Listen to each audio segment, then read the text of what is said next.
Yeah, that technique, it's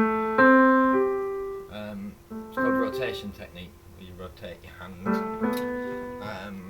And I'll say a little bit more about that a little bit later on. But another note on technique, when you sat at the piano, what's stronger? Think about what's stronger, a rod of iron or a crab. Okay? So do you want hands that are going to be like crabs and are just going to get cracked? Or do you want a strong rod of iron? You want a strong rod of iron, so you need to keep your fingers as flat as possible, keep them as tense as possible, just like they're made of steel. And if you really want to get power on the notes, then you kind of need to move your whole body, so you keep your whole body really tense, and kind of move like that. That's how you kind of play stuff like Rachmaninoff and what have you. So tense fingers, you don't want them flopping around like they're made of custard or something. It just doesn't work.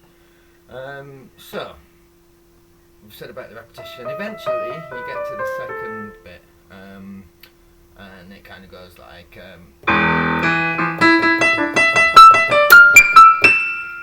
Kind of goes like that. It's really good fun, and you can really relax, and it doesn't matter which. It's just there's more ease than like a teenage rave at a disused warehouse. And this is typical of Beethoven. He'd often use the note E, sometimes as a passing note, sometimes as a defensive note, sometimes by accident. But yeah. Yeah, he used a lot of other notes as well, but he used a lot. And who are we to say, we've got freedom on that. Who are we to assume the mind of Beethoven and say, that's what Beethoven would have wanted? We don't know. Maybe when we've written 10 symphonies, we can call ourselves better than Beethoven, but until you've written 10 symphonies, I think you can't assume to know what Beethoven intended. So that sort of technique, get your fingers like that.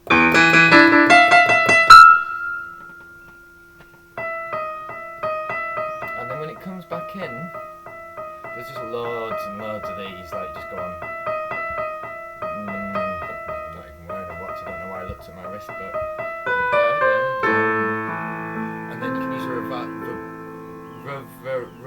vubrato on this bit.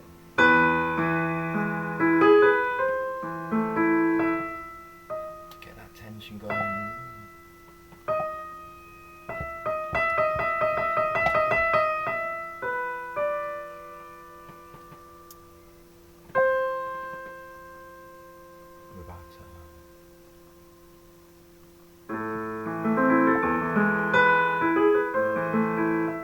You can swing it as well.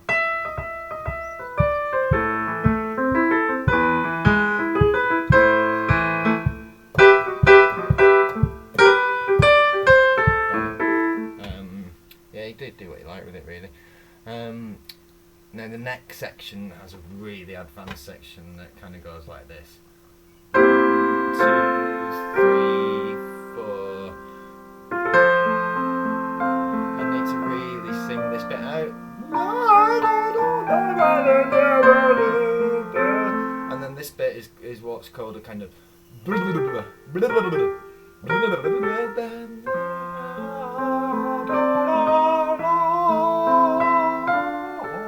And then this bit, it sort of starts going. And the only way you play that is a decent rotation technique. So, rotation technique, imagine you're opening a door, okay? But it's a door that's a revolving door, rotating door, like in posh hotels. So the way to play it is to kind of rotate all of your body around. So yeah, let's do it one more time. Do it a bit more slowly.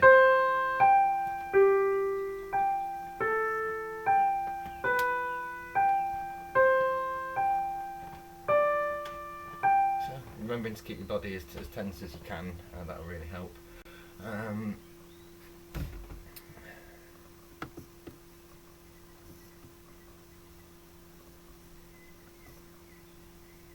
Now this particular bit, my students often rush this when they haven't really got technique to do it, which is a good thing, because if you try and, you want to learn how to drive a Ferrari, you don't go around on a push bike, do you? So you need to practice it as fast as you can all the time, right from day one.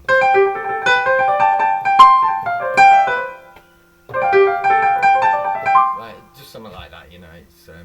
It's good, and eventually it'll sound amazing. So we come back to our main theme now. Ba, ba, ba, ba, ba, in the ritornello section, or the decapitulation section of symphony form. And again, it can be difficult to count the notes, but this is really difficult for everyone, including so-called experts, you know, with the grade 6 and stuff, who might be listening. So don't worry about it, just enjoy it, enjoy playing it. Now there's quite a few rumours about a third section, another section, but to be honest, because you repeat it, so that bit,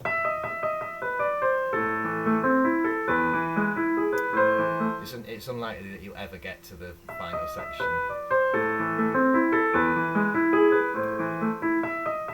Sometimes you can spend 11 minutes just doing this.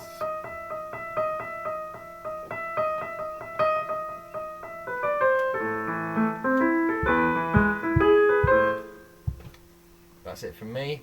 Enjoy playing Fur Elise. Until next time, keep playing piano.